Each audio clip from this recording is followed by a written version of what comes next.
Salut Valentine, bonjour à tous. Ce qui serait bien aujourd'hui, ce serait que tu élabores ton propre jeu. Quelque chose de simple, mais auquel on ait vraiment envie de jouer. How about global thermonuclear war? Fine. Le mieux, ce serait que je t'ouvre la voie par un exemple. On va enlever le chat et prendre pour personnage la flèche qu'on avait prise dans la première vidéo. On va dans costume, je sélectionne la flèche, je vais la mettre en noir. Je reviens sur code, et puis aussi sa taille, on va la mettre cette fois-ci à 50. Je vais commencer par la faire avancer à l'aide d'une boucle infinie dans laquelle je mets avancer de 10 pas. Je lance, la flèche avance, elle est vite bloquée par le bord de l'écran. Je peux régler ce problème en incrustant un rebondir si le bord est atteint. Maintenant, je voudrais pouvoir guider cette flèche. Si dans capteur, j'utilise non pas ça, mais ceci. Si la touche flèche gauche du clavier, si la flèche gauche du clavier est pressée, alors on va la faire tourner de, mettons, 10 degrés sur la gauche.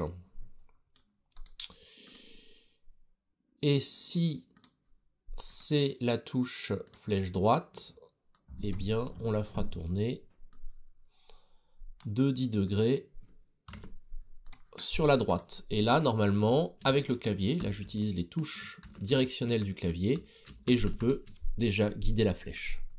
Je vais maintenant introduire un autre sprite, un autre personnage, un ballon. Alors, chaque personnage a son propre programme. Là, si je clique sur la flèche, il peut même avoir plusieurs programmes d'ailleurs, mais si je clique sur la flèche, je vois le programme ou les programmes de la flèche. Pour l'instant, le ballon n'a pas de programme. Je peux dupliquer le programme de la flèche et le mettre sur le ballon. Pour cela, je prends le programme de la flèche sans faire un clic droit avec dupliquer. Je fais juste un clic gauche et je le mets sur le ballon. On a l'impression que le programme disparaît de la flèche, mais en fait, il est toujours présent sur la flèche, bien que décalé. Alors ça, je ne sais pas pourquoi. C'est pas très grave. Je vais le recaler. Et si je vais voir sur le ballon, le programme a été copié sur le ballon. Le ballon, je voudrais qu'il se déplace non pas selon la volonté de l'utilisateur, mais au hasard. Donc dans son mouvement, je vais le faire tourner d'un angle aléatoire, par exemple entre -10 et +10 degrés. Si je lance le programme, la flèche, c'est moi qui la dirige, et le ballon se dirige un peu au hasard.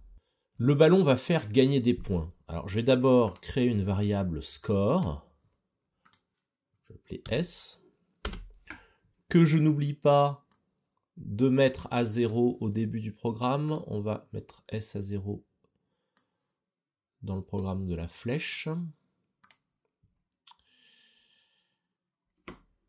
Et quand le ballon sera touché par la flèche, CTRL-C, donc là dans cette instruction, touche, c'est pas au sens de la touche du clavier, c'est au sens quand ça touche. Si jamais le ballon touche arrow 1, c'est le nom de la flèche, alors dans ce cas-là, eh bien, on va incrémenter le score. Regardons si ça marche. Quand je touche le ballon, oui, vous voyez, regarde, le score est augmenté. Plusieurs fois même. Je vais maintenant introduire un équivalent du ballon, mais qui va faire perdre des points.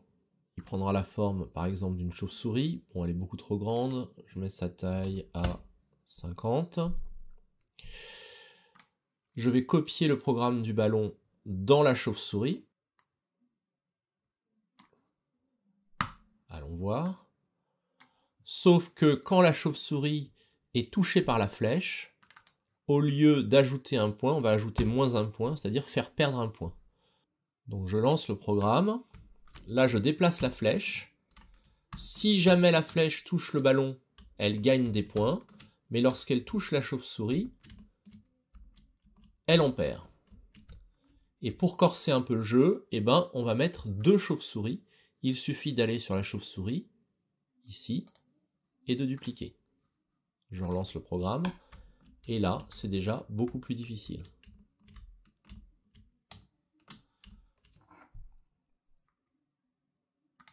Pour aider un peu le joueur, dans le programme de la flèche, je vais rajouter un turbo. Je vais dupliquer.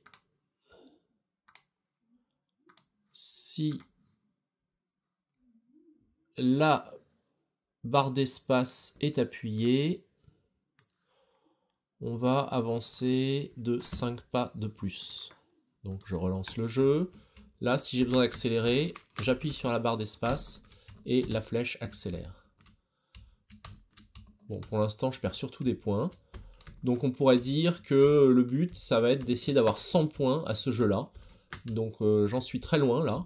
J'ai beaucoup de mal. Tu peux essayer. Ah oui, j'oubliais un truc. Je vais sur le programme d'une chauve-souris.